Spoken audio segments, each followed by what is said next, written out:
Night டின்னருக்கு ஏற்ற மாதிரி சிம்பிள் அண்ட் குயிக்லியான ஒரு ரெசிபி தான் பார்க்க போகிறோம்.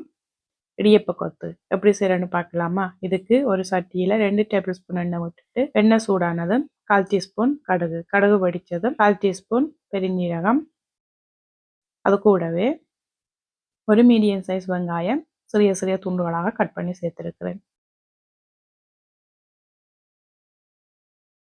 வெங்காயம் நல்லா வதங்கினதும் ஒரு பெரிய கேரட் எடுத்து வச்சிருக்கிறேன். இதே மாதிரி துருவிட்டு அதையும் சேர்க்கலாம்.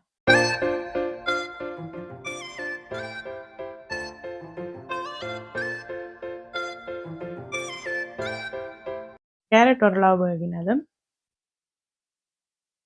1/4 கப் போல லீட்ஸ் எடுத்து வச்சிருக்கிறேன். அதையும் சேர்த்து வதக்கலாம்.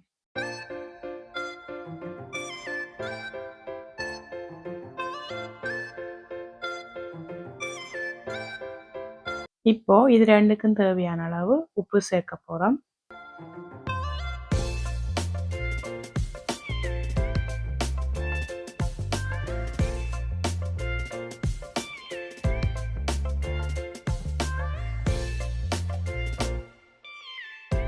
இது கூடவே 2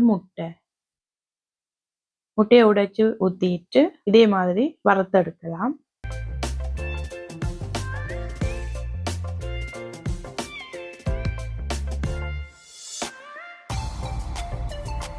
உங்களுக்கு முட்டை வேண்டாம், வெஜிடபிள்ஸை செய்யணுமெண்டா உருளைக்கிழங்கு, கத்தரிக்காய் இது ரெண்டையும் குட்டி குட்டி துண்டுகளாக வெட்டிட்டு அதை ஃப்ரை பண்ணிட்டு இது கூடவே சேர்த்து விடும். அதுக்கு நல்ல டேஸ்டாக இருக்கும். அதோட 1/4 teaspoon pepper, 1 table spoon ketchup அல்லது டொமேட்டோ சாஸ் எது இருந்தாலும் சேர்க்கலாம். இப்போ இதில் 1/2 டேபிள் ஸ்பூன் சோயா சாஸ் விடுறேன். இது ரெண்டையும் ஒரு தடவை கலந்து விட்டுட்டு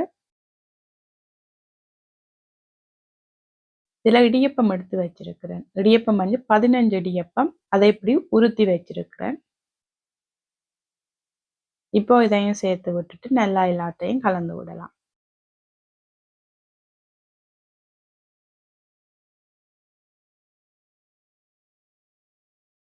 இடியப்பத்தில் உப்பு போட்டு செய்திருப்போம். ஒரு தடவை டேஸ்ட் பாருங்க. உங்களுக்கு உப்பு காணாமல் இருந்துச்சுன்னா மேலதிகமாக கொஞ்சம் தேவையான அளவு உப்பு சேருங்க. எனக்கு இது சரியா இருக்கு.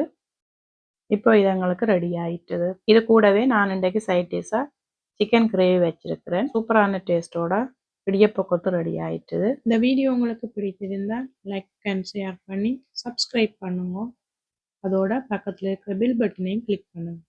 அப்போதான் நான் போகிற ஒவ்வொரு வீடியோவும் உங்களை வந்து சேரும். இன்னும் ஒரு நல்ல வீடியோவில் உங்களை சந்திக்கும் வரை நான் உங்கள் குக்கிங் ராது. சமைப்போம், சுவைப்போம்.